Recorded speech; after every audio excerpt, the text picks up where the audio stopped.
talk about Exfil. The objective is simple. Find the crash site. Retrieve the intel. Will you transfer? Because Opposition forces are present in the area. fire. We're getting close. Let's get one thing straight before we start. Exfil isn't the finished product. This is a game where the devs are building it with the community in mind, with the community supporting them.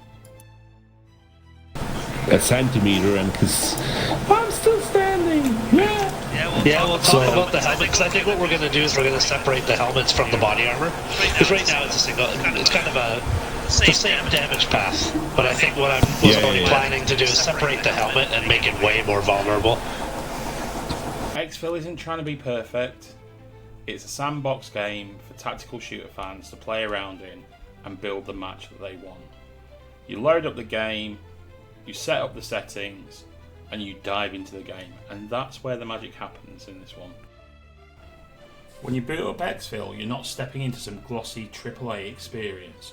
You're stepping into a world that's being shaped by real players, ex-military, community, and streamers who are giving raw and filtered feedback.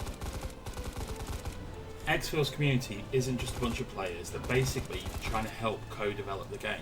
The Discord server is buzzing with ideas, feedback, and those, wait, what if we did these moments, that make game development feel alive and different. You've got streamers running matches. They're taking feedback from their viewers live on Twitch and then feeding that straight into the devs. I mean, how many games do you know where the streamer can say, yo, this recoil feels off, and the devs go, we hear you, let's tweak it. The weather changes, the lobby, the matchmaking, the guns, those are all discussion points. The game is living, breathing, it's a thing that's growing with its players. So why do I keep jumping back into this rough and around the edges game? It's the immersion. Exfil's dynamic weather, day-night cycles, they aren't just fancy graphics, they change how you play. You load into Northwoods expecting a sunny stroll, and then suddenly you're in the middle of a blizzard. Visibility is zero. Hearts pounding as you try to outflank your enemy, you can barely see them. It's not perfect, but that's what makes it real. You don't always get the match you want, sometimes you get the match you're thrown into and you have to adapt. And that, my friends, is where Exfil hits its stride. It's not about flashy, well-tuned mechanics, it's about the experience. The way a thunderstorm makes you stop and listen for footsteps, or how the pitch-black night turns every corner into a potential ambush, or even how the sandstorm means you can't see more than 5 So if meters you in go front inside of the you. warehouses, you'll notice all the weather stops. Did he pick up the intel? Yep, he's got it. Yeah. Oh, hell yeah. Oh, and now the heli's coming in, so he's going What you can back. hear now is the devs I don't know actually if that's a playing good with the idea. streamers and Yeah, the players. you could actually technically outweight it, it will leave, and then you can call another location. You have that option. One of the things we were thinking in the future... That's what makes this special. Now let's talk about setting up a match. It's not pretty and it's definitely not simple, but that's where the charm is. You get into the server setup, tweak the weather, decide the map, argue with your friends in the lobby while the devs in the Discord watch and take notes. This isn't some pre-packaged experience, it's a toolkit. The rough around edges are there because we're supposed to shape them. You want a hardcore mode with no comms and the storm rolling in halfway through the match, you can do that. And then next week when the devs drop an update, suddenly there's a new way to customise your game. It's often based on what the players have been talking about in the Discord. And Exfil's roadmap is more than just a list of updates. It's a collaboration that we've been part of. You've got new maps, weapons, and even a scenario editor coming in 2025.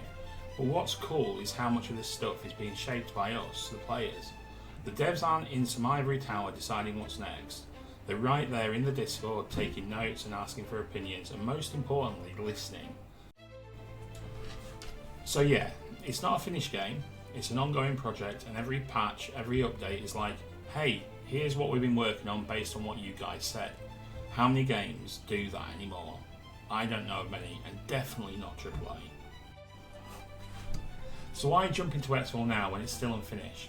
Well, because you've got to be part of the process. You've got to try things, you've got to break things, and then you can shout into the void of the Discord server about what you loved and hated. That's the best part. The devs actually listen. It's not selling you a dream, it's inviting you to help build one. The community, the devs, the streamers, all of us in this crazy tactical sandbox together. It's rough, it's clunky, and it's glorious. So you're ready to jump into this ever-evolving tactical experiment. Hit that wishlist button on Steam and join the Discord. Get in there, play test, give feedback, and help shape this game into something we all want to play. Because Exfil is more than just a game, it's a community-driven journey. Alright, that's enough rambling from me. I'll see you guys on the battlefield if you can find me in that blizzard. Stay tactical, team. While this isn't my usual review of the game, please, if you liked it, let me know in the comments. If you want to be part of it, let me know in the comments. If you've got any feedback or anything about the game or this video, let me know in the comments. Like, subscribe, share. See you all soon.